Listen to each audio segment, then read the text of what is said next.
Welcome, ladies and gentlemen, to another magical moon message. This is the Peace Dealer.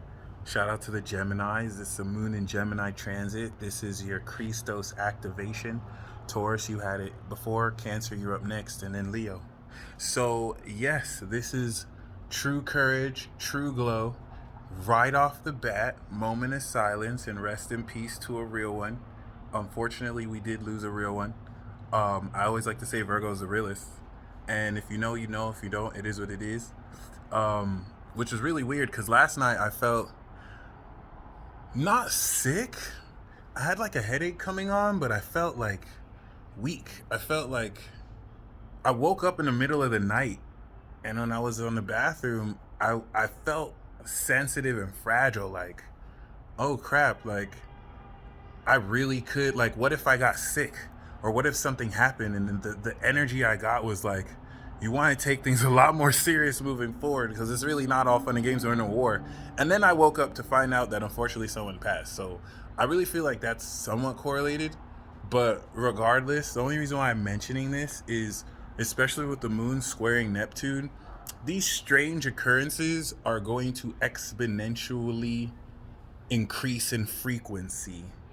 When we talk about frequencies and vibrations, Chiron that is trining the moon is showing the true nature of people's characters based on the duplicitous dual nature of what they say. So there's a lot of people who tolerate you in this life. There's a lot of people who, you know, genuinely may actually like you to a degree, but that doesn't also discount whatever other shadow feelings that they have, which in another case they may unconsciously project onto you because, and I say this with respect, they're fucking cowards. Okay, so keep that in mind. This whole notion of like this whole notion of like analyzing the actions of other people, because when people are so passionate, which Leo is a hot-headed energy, it's passion, and that's the one fault of fire. Fire gets so passionate, they don't really think. And air can be so detached, we're insensitive. I'd rather take the air over the fire, although fire is very fun. But keep that in mind because this is going to continue to reveal the true nature of where people's hearts are at. The road to hell is paved with good intentions. Remember that. So just because you see that someone means well doesn't mean that they're ultimately full of shit or, you know, maybe potentially toxic influence, okay? Other than that, though, this true courage that's developing is happening with Jupiter 29 degrees retrograde. The sun is 10 degrees opposite, Saturn retrograde 10 degrees. Mercury just opposed, and this is definitive completion of strength that since the conjunction mentally in Aquarius, February, has now anchored through your body in Taurus to your heart. You should be sensing, feeling I would say is more Cancer. You should be strengthening in your heart more courage. This is very subtle. And so you'll notice that compared to 6 months ago, you may be less set on edge. There is a much greater courage and confidence owning up to your value, whether other people get it or not. And so this opposition is completing that conjunction and getting ready to come back around from opposition to the new conjunction. This is going to bring astounding breakthrough in the element of your courage in the face of mandates or, you know, collective authority that lacks integrity, or to work with collective authority to strengthen your own creativity, because the Saturn retrograde is not bad. The Saturn transit is not good or bad. We're going to see it expressed in its integrity or with a lack of integrity. And this is all happening as the moon is rounding up around the North Node, which in the first decade that it's come back around, hold on, I'm so sorry. This is amazing. And this transit is going to really take stock of how strong you've become, especially 6 months ago, where a lot of you may have had to deal with negative projections from weaklings who are just furious because you remind them of how powerless they are to control what they want you to do, whether indirectly or directly. And so a transit like this is going to show how much you've grown, how stronger you've come, where you're interacting with these same vibes, but now with the opposition, it's like, what, bitch? Like, you're just mad that you can't do anything. And I know that sounds very immature, but it's not. It's more so a vulgar with Chiron and Aries expression of this passionate courage. Remember, there's no Capricorn other than Pluto. There's no Libra, so this isn't really calling for compromise. This isn't calling for balance. You have to respect the class of Libra that pushes you to find balance. No, we're in fucking Aries. Put your dukes up and fight for your freedom to be yourself.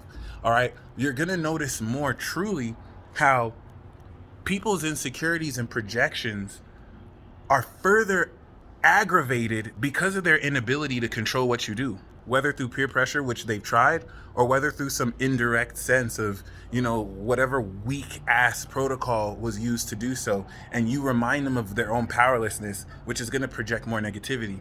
What's going to be weird is when you notice this from people who you thought were meant to be in your corner, or which you should never have that assumption, or, people who you may have assumed had your back. It is what it is. It doesn't mean these are bad people. It's just something to make you notice the true nature they may be unconscious to. And so, because this is 11th house to the Leo sun, this is coming into the individuality of enlightened angelic beings that bring ideas together to make hopes and wishes come true, but also to really understand where this level of truth belongs.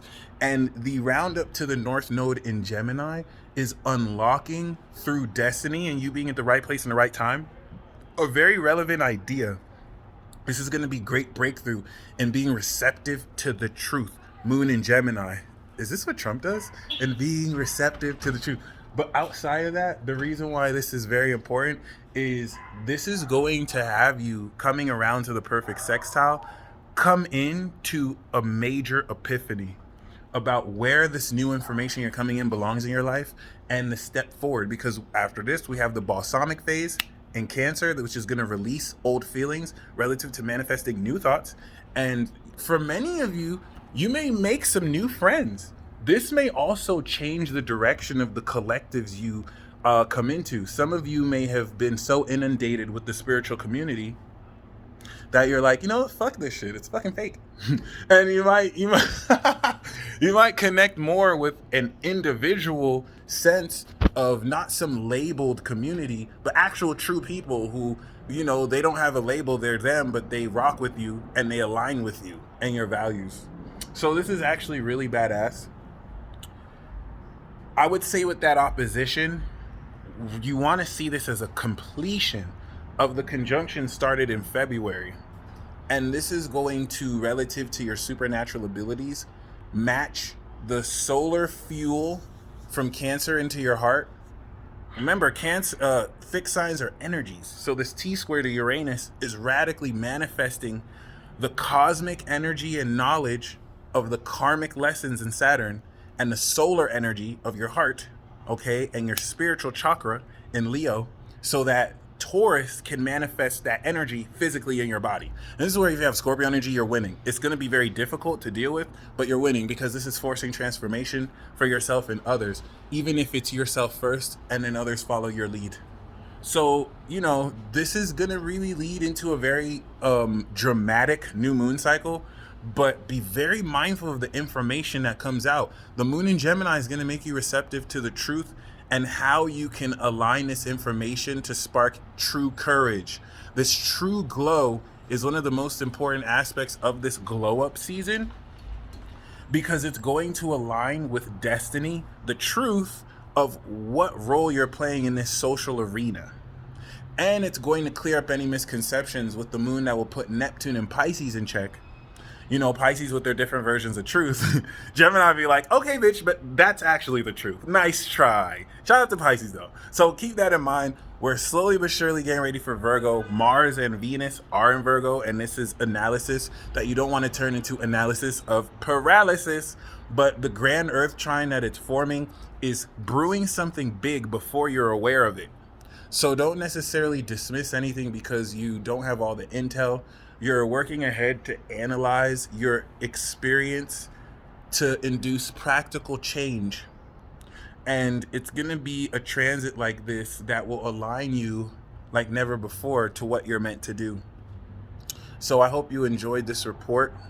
Once again, you really want to ask yourself, what is it that you truly want? What is your heart's desire? And what are you practically doing to make that into reality? Because the lesson of Virgo is Virgo doesn't do everything at once. Virgo does a little bit every day. That's consistency. So they're going to do a little here, they're going to do a little here, they're going to do a little here, and every day that's going to add up. And it's going to, like practice, make perfect. But the main things that I want to really bring to your way is an enlightenment of magical abilities within your heart that you will not only activate and unlock with the nodes, but with the Saturn opposition, you will now segment and anchor into your higher causal mind so that this can build new neural pathways from Leo, making its way back to Aquarius in 6 months from now. If you get any epiphany of how to induce these abilities you've already manifested and awakened, it's a Virgo with this energy here that'll have you practice this. So now that we're in Leo season, you want to just have fun, okay? Find ways to fuel that passion and take what you're doing socially out there into the world. Even if you do that by yourself, you can still be introverted with this, but go on a mini adventure of some sorts. And with Pluto, that is lightly being king-kunxed, this is preparing to transform more your lifestyle that your heart lives. This is very, very amazing too, because very unconventional. There's still a lot of people who think that they know shit, especially because they, follow theoretical models, which is just hilarious. They don't know that the totality of what they know is a huge half-truth. So they're going to look at what you're championing as far as what's innovative, never before been done, and their puny little brains are not going to be able to process what it is, and so they're going to take that out on you as if you're crazy. Name one genius that ain't crazy though. Thank you. And the one thing about stupid motherfuckers, they call smart motherfuckers crazy motherfuckers. So keep that in mind. This is the true glow that will lead into the new moon in Leo that will change the fucking game coming into Virgo season. The last half of 2021 is a thriller. It's not a joke.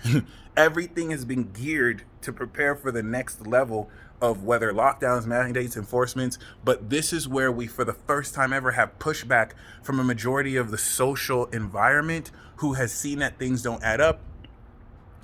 And, we may get a little bit of sneak peek of inevitable civil war. Okay, Revolutionary War in America was when Pluto was in Capricorn, where it is now.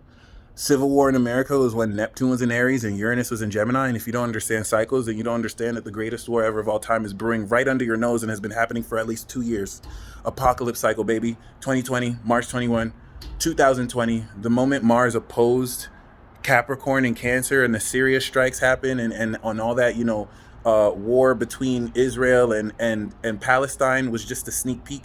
We're talking, that was just one part of a greater global conflict where each piece, adds up. But the thing with Neptune is it's not going to look the way you expect. So if you're waiting for the MSM to say, hey, they're lying to you, one, they're only giving you half truth. Like, I will maintain that. You cannot trust these people. And two, the purpose of the revolution of the individual is to stop relying on these collective media outlets and to harness the value, Uranus and Taurus, of your own experience. North Node Gemini. So this energy is really great for sniffing out the demons in people.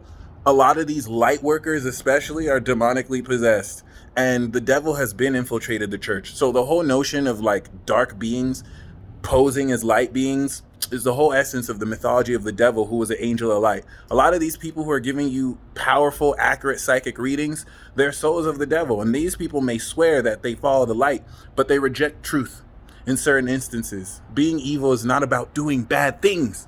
Mother Teresa was an evil bitch, and she did very good things. And I mean what I said. I said what I said, nigga. So keep that in mind, okay? Like, just because someone does good doesn't mean they're good. It's their capacity to accept and not reject truth. And the moon in Gemini will show you through your heart who really is who. And, the keys to truth that will unlock very amazing epiphanies moving you forward. Major key, peace, Godspeed.